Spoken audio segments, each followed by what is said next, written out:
Hello and welcome to the Pinstripe Post, Monday, April 29th. I'm Ryan Sampson, but I'm here and joined by the star of the show, Joel Sherman. Joel, how you doing, man? I'm doing great, Ryan. Yourself? I'm doing well. The Yankees taking 2 out of 3 against a good Milwaukee Brewers team to start the year. You know, Joel, since the last we talked about Judge and the struggling offense, and they exploded this past weekend for 30 runs in the 2 games in these 2 wins against the Brewers, led by Judge, obviously, and Anthony Rizzo had a great series. But I just wanted to talk about this in our first pitch segment here, a little bit about this Yankees offense and what you're seeing for them right now. You know, there's so many stats to say that they are big time feast and famine with their offense. You know, they have these offensive explosions, but then, like you saw against the Oakland series, they can have their struggles as well. So, what is your sense right now with this Yankees offense in the lineup? Is this a total feast or famine lineup, or when you're seeing them all clicking? I'm not saying 15 runs is sustainable, but can they be a powerful offense that we saw this past weekend? Well, last week we, for example, talked about Judge, and I said I wasn't worried about Judge because he's an historically great player. He was great when healthy last year. I didn't assume he just fell off a cliff. Still would think over the long season he'll be really good. Uh, I would keep in mind, I know Colin Ray had pitched well for Milwaukee, but, this was Colin Ray who had been out of baseball for a lot of years until last year. This is Joe Ross, who's been out of baseball for a lot of years until recently, were the starting pitchers the last few days. And things really snowballed on this Milwaukee pitching staff. It was a good time because, to me, I think I've used the term before. I would think of it as 1 through 9. The Yankees need a good 1 through 9 effort for 1 through 9 innings. It can't just be a drop in like, oh, they scored 4 in the ninth. It will help you win a game, but I just think the malaise is not good for the overall psyche of the team and for the overall success of the team. One of the things I always try to look at, and the Yankees are actually better than this, the offense is actually way down this year. I don't know if people have recognized that. The league keeps trying to social engineer rule changes to make action more on-field action, and it really hasn't happened yet, and it's gone backwards on it. Read Sports Post Plus, which we'll post tomorrow morning at about 6 a.m., and I go into some of the reasons why that's going on. But, Rizzo is a big deal to me. And I was going to say, I know I lost my train of thought here. You're all good. What you want to do is, I always look at how often a team scores 3 or fewer and 5 or more, right? Because if you score 3 or fewer, it's very hard to win a game. If you score 5 or more, you'll win most of the time. And so you want to kind of limit the number of times you're in that 0 to 3 bucket and increase the frequency. So you don't want, there's you would average 8 runs a game if you scored 16 and 0, right? But you'll go 1 and 1. But if you scored 8 in both games, you'd probably go 2 and 0. And that's how I think of the run scoring is also about distribution. And distribution is often about, are your best players playing well? And does the whole lineup really put stress on an opposing pitching staff? Over the weekend, the Yankees' entire lineup put stress on a pitching staff. And I just think that's where they need to be. It's an interesting moment. The Yankees, is it 17 games in 17 days? I think they have something like that. Correct. And they don't have a backup first baseman really at this moment. And so Rizzo breaking out of this is the good news. But I also think I wouldn't run the risk of running him out there 17 straight. I think they'll get John Birdie back in the next few days, and that will allow them to maybe put Cabrera at first base for a game or two. But the re-injury or the setback to LeMahieu impacted their ability to do some of that at first base for these last 3 days. But yes, for 2 days, it's encouraging. I'll just one last thing, just, and I'm sorry to be long-winded, Ryan. No, not at all. Is it's April, and you could be deceived. The snapshot is so small, just to show you how small it is. Basically, on the back of the Yankees and the Twins, who also had a big weekend in everything, batting average, runs scored, Batting average league-wide went up 1.5 points from Friday to Sunday, the entire league, and it was essentially carried by the Yankees and the Twins. Run scoring went up about 0.8 of a run over just 2 days because the Twins and the Yankees. So we're still at that point of the year where I try to tell people, numbers are sensitive. Anthony Rizzo was terrible 3 days ago and is hitting 270 today. And so a few days can really alter perceptions, and every once in a while, deep breath, 10,000 feet, and look down at it. No, absolutely, Joel. And that's why I know we are, again, the Yankees have the best record in baseball. So that's why it is very nitpicky for us. But, when you see someone like Aaron Judge go through one of the worst stretches in his career since he first came up as a professional, your eyes do raise up a little bit because like we've talked about so much. There is so much pressure on this team to win and all that. But to your point, the numbers are still trying to figure themselves out here, which is why I was trying to ask you feast or famine. And I get what you're saying here. You want to be more in that 5 or more compared to that 3 or less. So for you, when you're looking at this Yankees offense, I'm not saying 15 runs again, but what I am asking you is do you think they are capable, like they were, attacking opposing pitchers, being patient at the plate, taking walks when they need to, and putting stress on that other pitching staff? Is that more capable of what this Yankees lineup can do compared to what they did against Oakland, where it didn't seem like they had as much of a game plan? They weren't putting as much stress on that Oakland pitching staff. The design of this lineup is so much better than the last few years, mainly because of the lefty mix, and that it includes Soto, who's just doesn't have a bad plate appearance. He's even when he strikes out, it's usually a 5 or 6 pitch strikeout. He's forcing the other pitchers to expend pitches and energy. So he helps alter it. Verdugo has been very impressive as a total player. And he's added a little pop these last few days, which was, again, when they have lefty pop, Verdugo, Rizzo, Soto, it just changes the design of the lineup. It just makes them so much more problematic for an opposing team. So the design, the growth potentially of Volpe, I do think Austin Wells will hit a little bit. We've seen that Trevino has started to perk up a little bit. If Trevino hits 240, the way he controls the game as a catcher, it really makes him such an invaluable player. And so I just like the overall look of the lineup as long as the lefties hit. It's just a different team when the lefties hit. Absolutely. All right, Joel, let's move on to, that's interesting. So that is something that you noticed from this Yankees team this past week that caught your eye. So, Joel, what'd you find there? Yeah, just look, I make a promise to myself every year that I break. I want to be honest, which is I'm going to go to spring training and I'm not going to overreact to anything I see. And then you're there and I'm not going to overreact to anything in April because it's early. And you do. And the line I always use is, these are the only movies we have to review.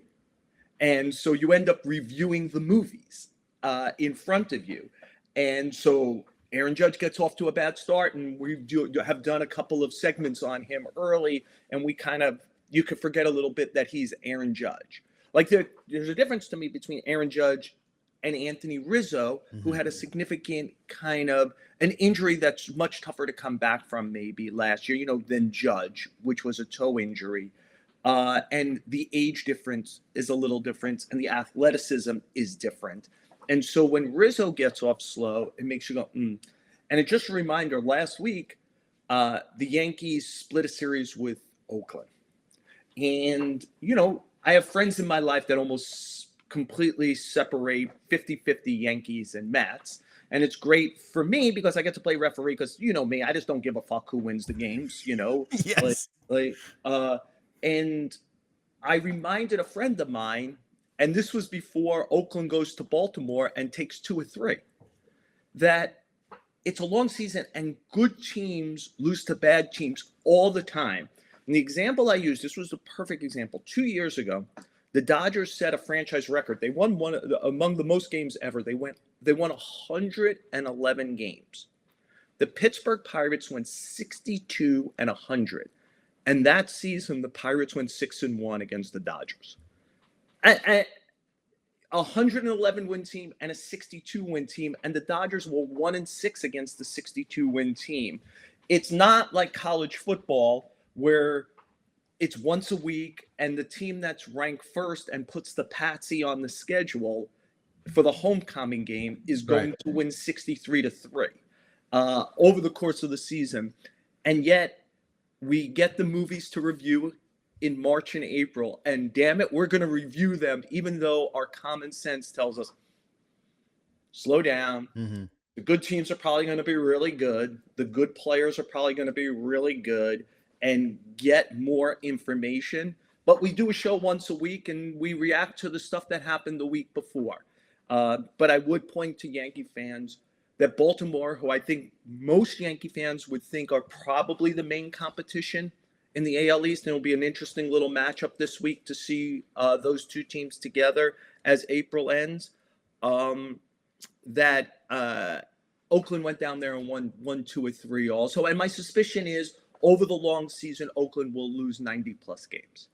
You know, Joe, you're not alone there. I think a lot of Yankees fans, including myself and Tommy Hogan, watched that series for Oakland, and we're like, ooh, Baltimore, 2 out of 3. Interesting. So, yeah, to your point, and another thing that I want to point out, let's not forget the White Sox swept the Tampa Bay Rays this past weekend, doubled up their total in wins this year, a team that the White Sox, everyone was looking at like, ooh, they are going to be the worst team in baseball this year, and they took 3 from the Rays right there.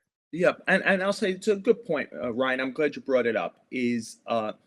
So I think April, the more and more I do this, and look, I'm an old man now. I've been doing it too long, but is to try to take April as the appetizer to the season. And what do you get out of it?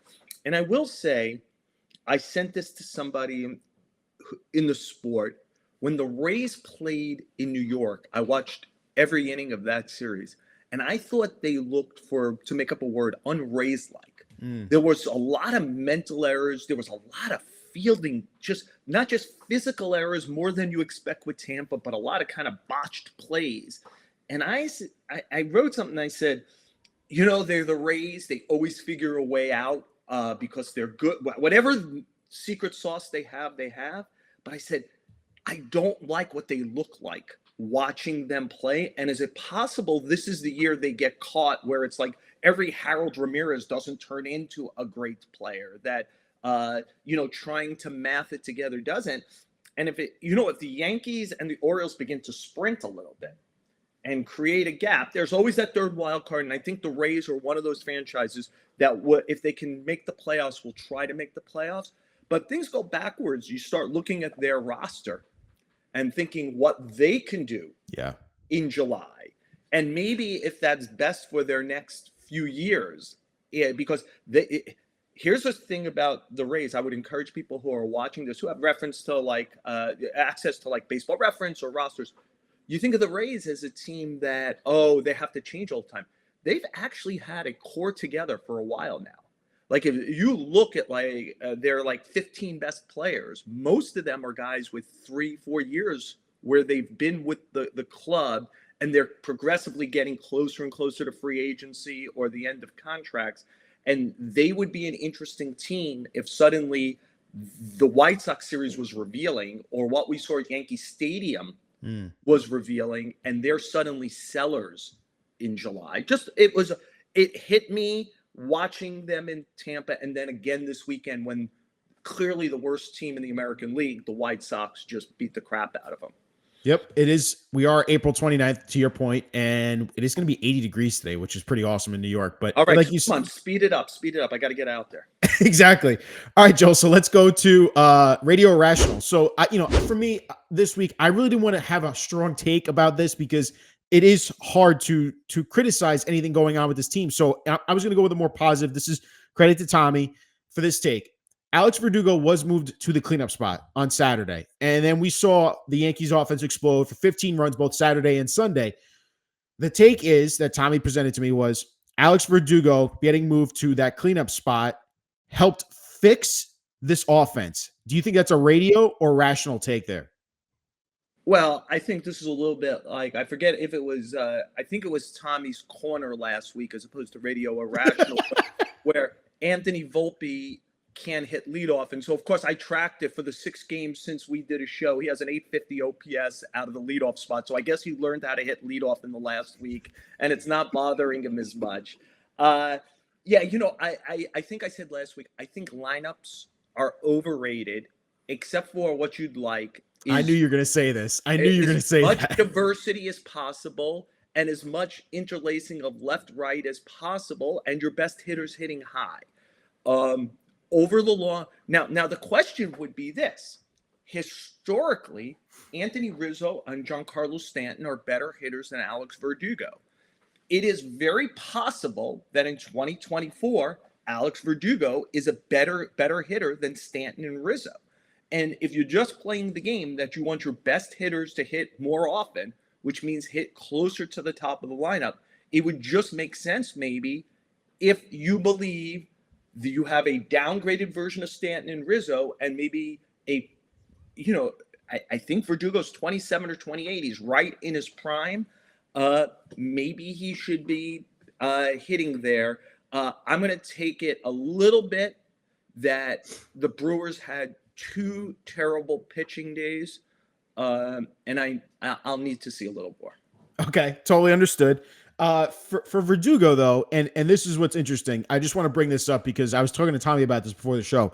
Someone like Aaron Judge, when he speaks about Verdugo, he gave him praise. He said, "This is the best left fielder I played with since Brett Gardner," and that was a little eye-opening. For the record, I wrote early in the season, I think I said on the show that he's the best defensive left fielder they've had since Gardner, and you really see it when games are played at Yankee Stadium, because you probably want your best defender in left field at Yankee Stadium, and he has a tremendous instinctual first step. And Gardner had a good instinctual first step. He just had great closing speed and fearlessness, Gardner. So, like, if he got on his horse and he went for a ball, he just had like that wide receiver who could suddenly go faster when the ball's in the air to catch up to it. Gardner was like that. Verdugo has a little bit of that, but so if you were asking me about a surprise in April, and I'm sorry I cut you off on this. No, it's all good. About a surprise in April. And again, there's history that makes you wonder, a couple of organizations had some things where they look sideways at Alex Verdugo a little bit, both the Dodgers and the Red Sox. Verdugo has been a good technical player in this month. He helped. I remember I think it was against Houston in the first series. He helped win a game by hustling and beating a throw at second base. He's been on it with good at bats. He's a well above average left fielder.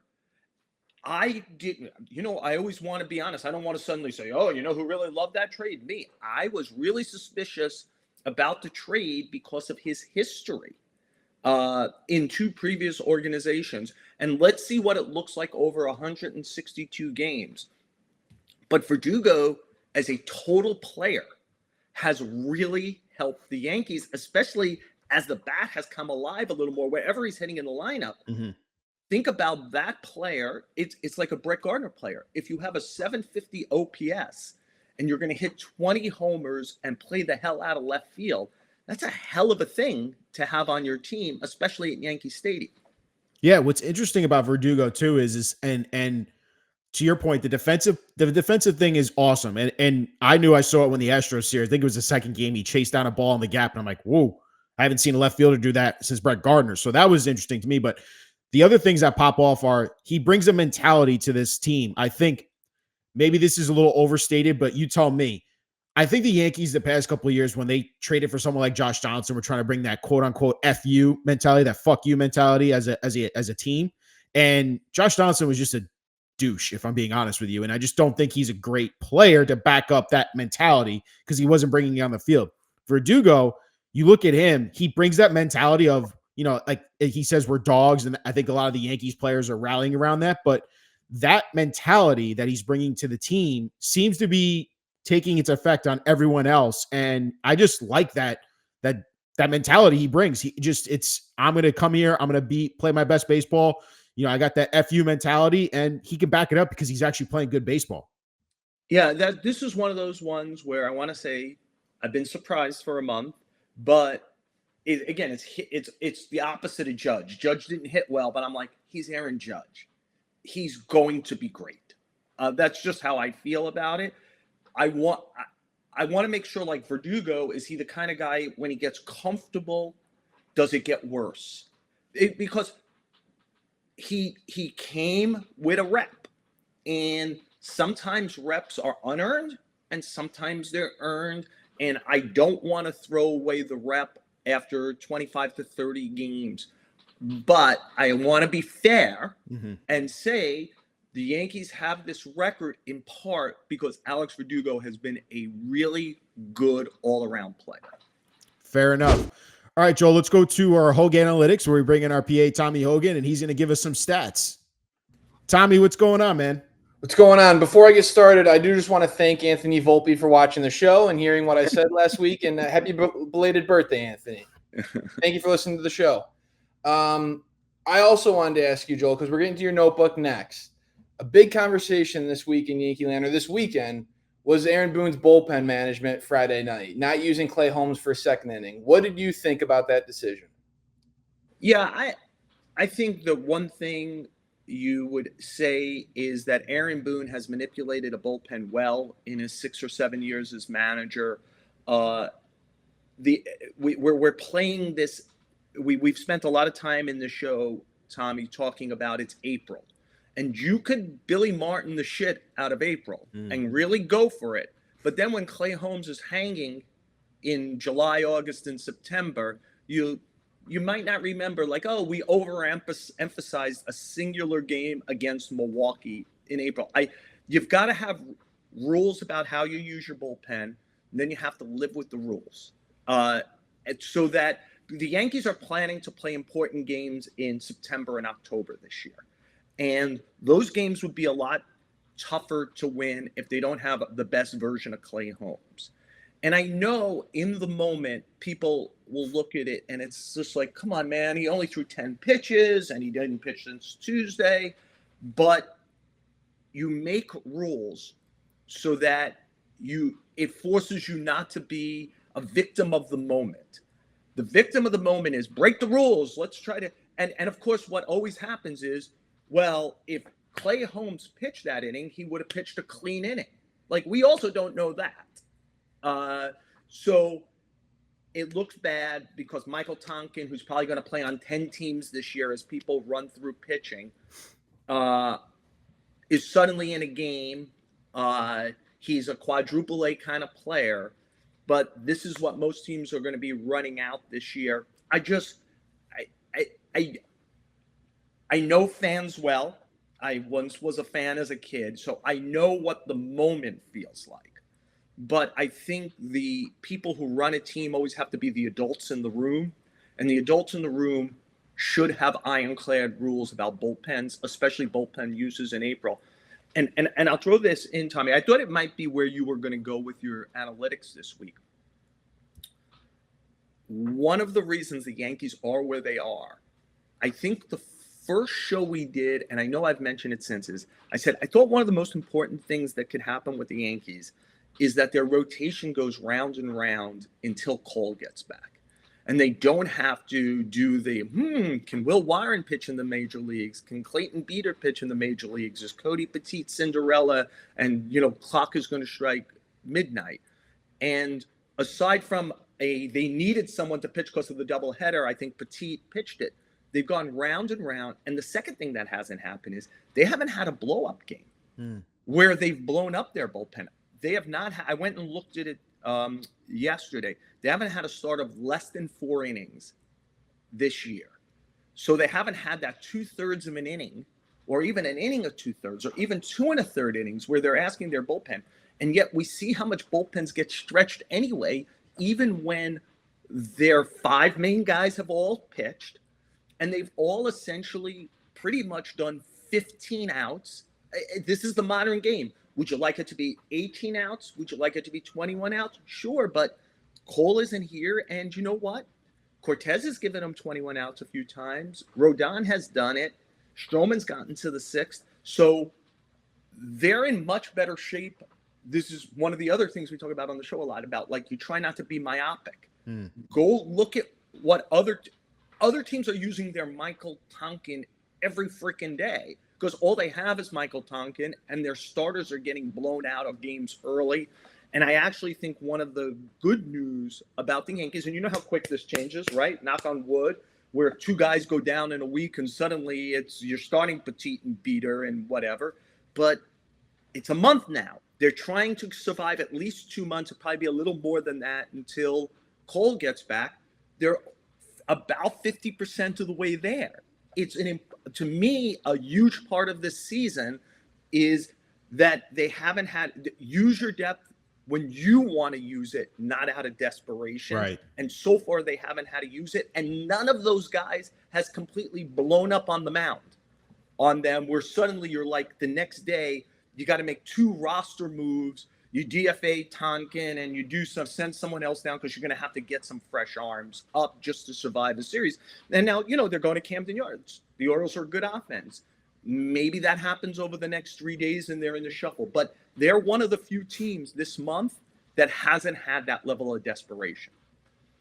Well, my Hogue Analytics is about 1/5 of that rotation, Joel. And it's about a guy who probably had the most pressure on the team going into the season. We talked about it early on in the series, and it's Carlos Rodon. He's pitched very well so far. He's got an under 3 ERA. He came in, he lost a lot of weight. He looked like he was in better shape. He's sweating through his jersey that's going to be fixed next season. But one of the big things he's done to his repertoire is that he's added a cutter. And that has really helped him so far. In the 77 cutters that he has thrown this season, he's given up 1 hit. He's given up 1 hit on that cutter. And his money pitch and what has made him the $160 million with the Yankees is that fastball. He had one of the elite fastballs coming into his Yankees career. But last season, it got hit 294 batting average against his fastball. This season, that's down to 250. So it's a little bit better, but it's not as good as it was before he was with the Yankees. It was 213 in 2022 and 199 in 2021.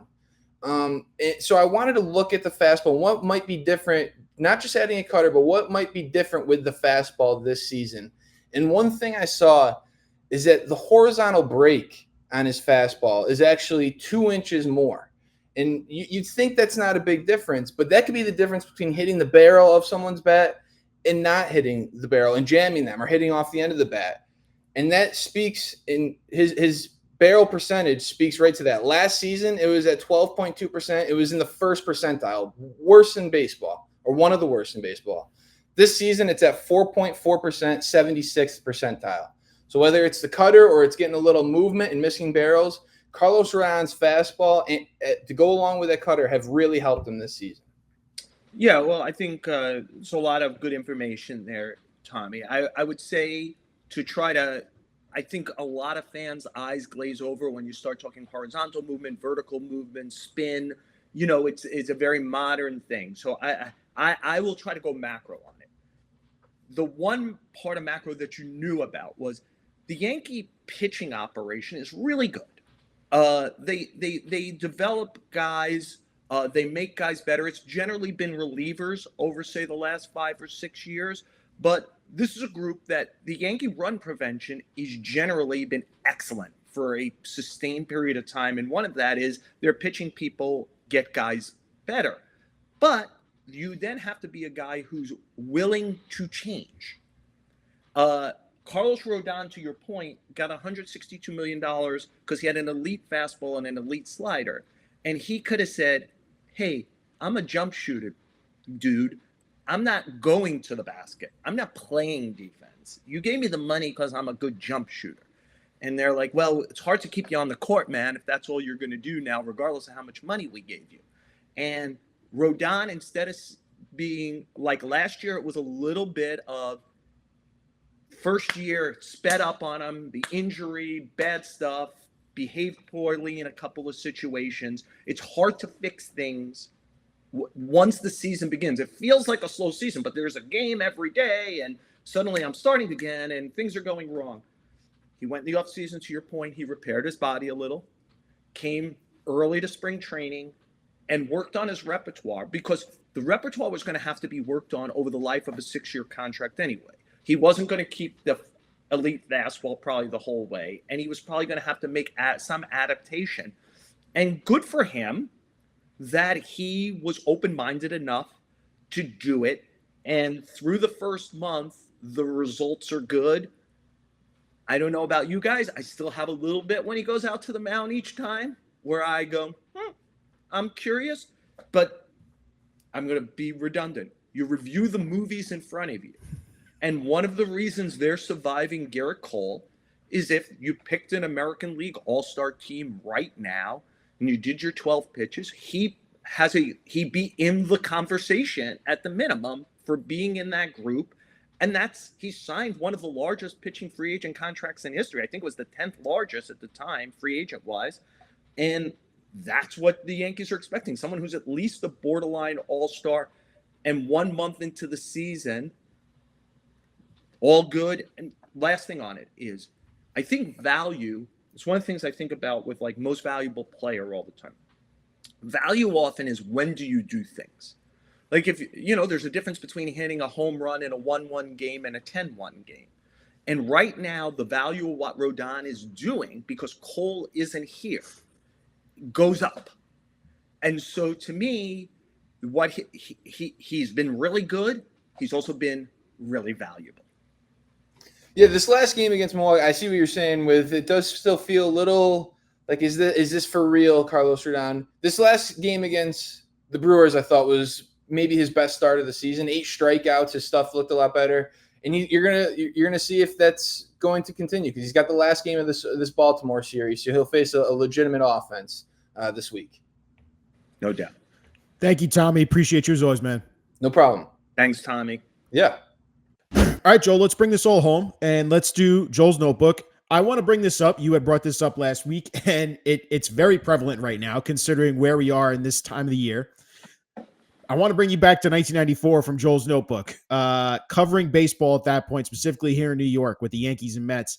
If I remember correctly, I was only 2 years old, but the New York Rangers went on a Stanley Cup run and the New York Knicks went on an NBA Finals run. We're going through something similar right now with the Knicks and Rangers. Obviously, last night, the Rangers complete the sweep of the Capitals in the first round. The Knicks win a huge game in Philadelphia against the 76ers to make it 3-1 in the series. So as you're covering baseball now, Joel, compared to when you were in 94, can you bring up how that was for you? So, yeah, again, just let's frame the issue. I was a Yankee beat writer from 1989 to 1995, those 7 seasons. In 80, 90, and 91, they were about the worst team in baseball. So those are my first 3 years. 92 was Showalter's first year. They still finished 10 games over 500, but they made a little inroad. The following season, they went over 500 in 1993. But no wild, like a card back then. So the Blue Jays were about to win back-to-back World Series. They didn't track down the Blue Jays. They still lost the division by a good amount, but that was the first year. They haven't had a losing season since 93. But so now these are my first 5 years on the beat, is 4 pretty terrible teams and a team that's showing promise.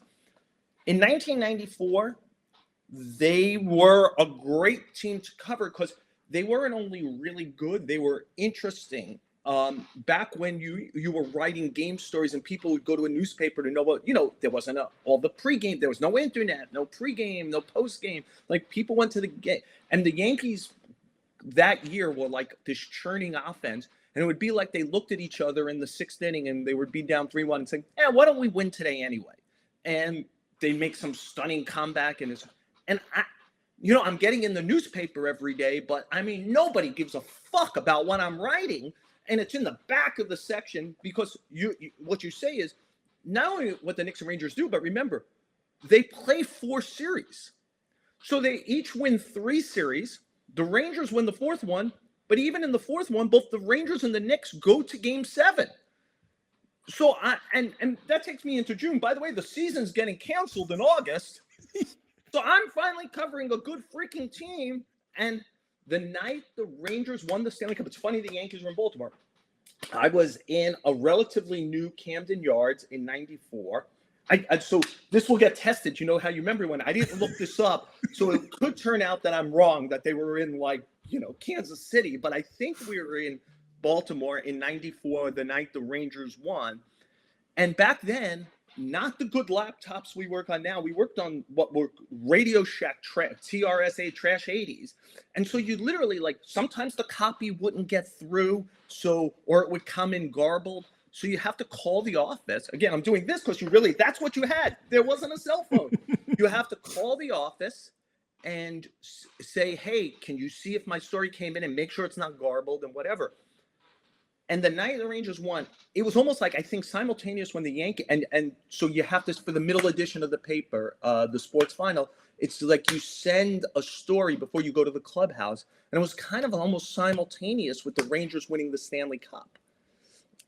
And nobody's picking up the fucking phone in the office to check that my copy is there. And finally, somebody picks up the phone, and I know who it is, and I won't embarrass them. And they're screaming, what? Yeah, they're screaming into the phone. And I'm like, dude, can we have a professional freaking moment here? I go, is my copy there? Yeah. That's the Sports Final. Then you go downstairs, get quotes, get some more color, get detail. You come up and you write for our late City Final. And that guy gets on the phone afterwards when I check to make sure the last copy's in. Now there's a little time. And so I just say, hey, for shits and giggles, what's the, I think, now I'm trying to remember if it was the front page or the back page. But one of them was, I think it said, and again, I didn't check on this, so I'm hoping I'm not having a senior moment. I think it was, it's ours. Right? And he told me it's ours. And I said, dude, it doesn't feel like mine right now. And he goes like this, it certainly feels like mine. And I said, well, that's the big gap between your career and my career right now.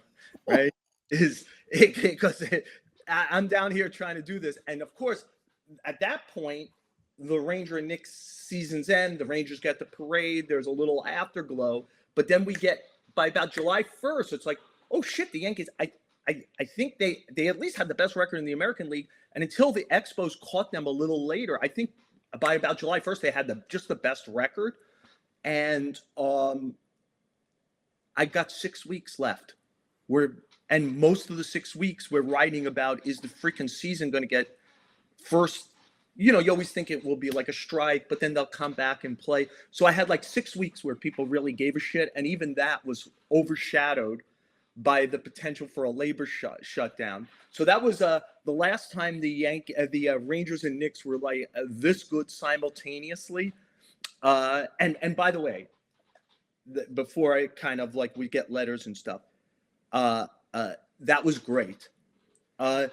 Just selfishly, people buy the paper and care about what's in it when the New York teams are really, really good.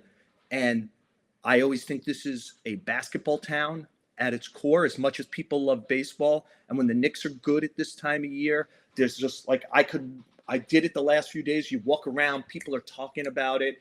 People get on the Ranger bandwagon because people love a winner. So this is all great. But for a frustrated beat writer who finally had a good team to cover after covering a really shitty team, it was a little frustrating in the spring of 1994. That's totally understandable, Joel, and that's quite the story, and I can imagine you just frustratingly trying to get file that story on that night. I mean, that's a great story. I kept calling back. Nobody's picking up the phone, and again, part of it is probably there's a lot of fans who are also working at the newspaper who are reveling or watching, but they also then are frenzied. Think about, they know it's going to become a collector's item. The team hadn't won in, 1945? Yes. Previous time. So they know the paper will be a collector's item. And the last thing they're going to give a shit about is the Yankee game 12 pages into the section. They've got to make sure that the thing shines for the Rangers.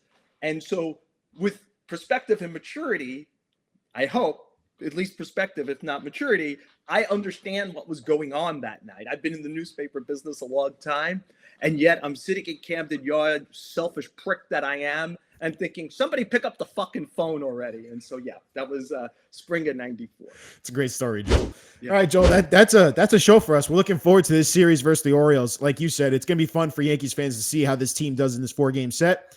I can't wait to talk about it with you next week, man. Thank you as always. All right, Ryan, all the best.